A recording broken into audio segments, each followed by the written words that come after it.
On the 23rd of February, 1905, Paul P. Harris and three friends came together in a Chicago office, and Rotary Fellowship was born. Little did they know on that historic night that Rotary would grow to an association of tens of thousands of clubs in over 85% of the world's countries. Nor could they envision that Rotary would quickly become a global force for good, bringing hope for a brighter future to millions of people around the world.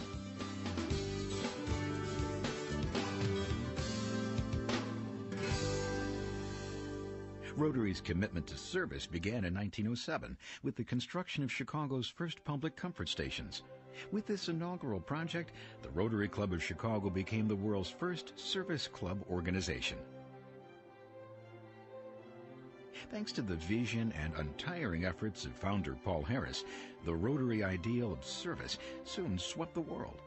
By 1921, Rotary clubs had been formed on every continent, with the number reaching 1,000 by year's end. An endowment fund for doing good in the world was created in 1917. This fund was the forerunner of the Rotary Foundation, which today is one of the world's largest charitable foundations. Its visionary educational and humanitarian programs provide the best means of achieving the world betterment and peace that are the ideals of every Rotarian. Even in these earliest decades, Rotary was so respected that it drew presidents, prime ministers, and other luminaries to its ranks. People like composer Jan Sibelius, humanitarian Albert Schweitzer, author Thomas Mann, and diplomat Carlos P. Romulo.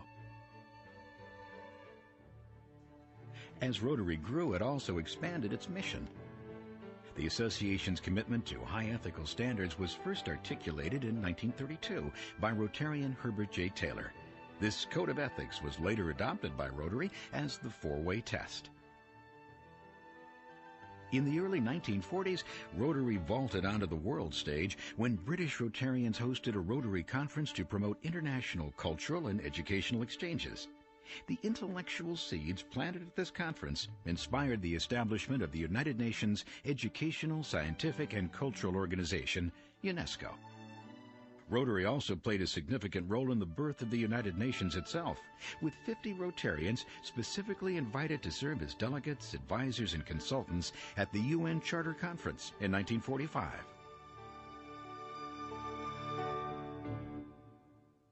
After Paul Harris's death in 1947, the outpouring of Rotarian donations in his name made the Rotary Foundation a reality. The first foundation program, now known as Ambassadorial Scholarships, is today the world's largest privately funded international scholarship program.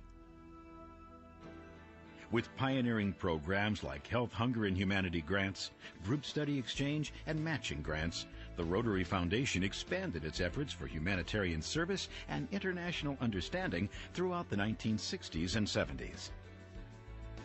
At the same time, RI was strengthening its commitment to youth with the inauguration of Interact, Rotaract, and RILA, as well as designating Youth Exchange as an official Rotary program.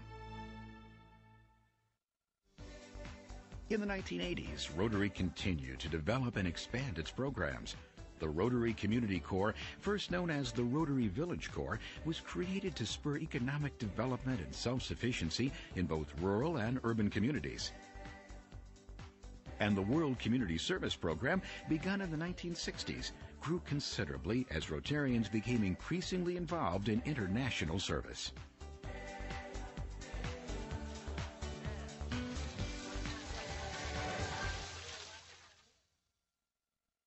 (1985) witnessed the start of one of the most preeminent international service efforts in Rotary's history. The Polio Plus program was inaugurated to fulfill Rotary's historic commitment to immunize all the world's children against polio. Rotary is the largest private sector partner in the global campaign to rid the world of this crippling disease. With over $500 million committed by Rotary International and countless Rotarian volunteers mobilized in the fight, the incidence of polio has declined dramatically. More than 99% of the world is now polio-free.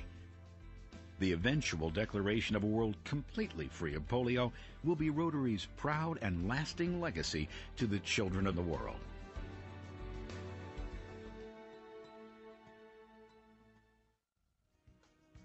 Polio Plus wasn't the only milestone in the 1980s.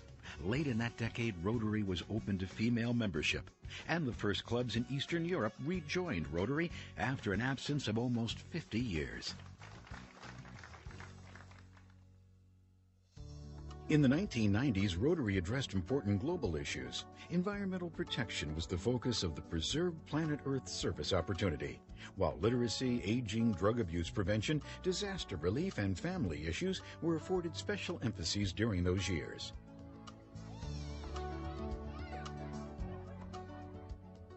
Another dream, long nurtured by Rotarians, is finally being realized with the creation of the Rotary Centers for International Studies in Peace and Conflict Resolution.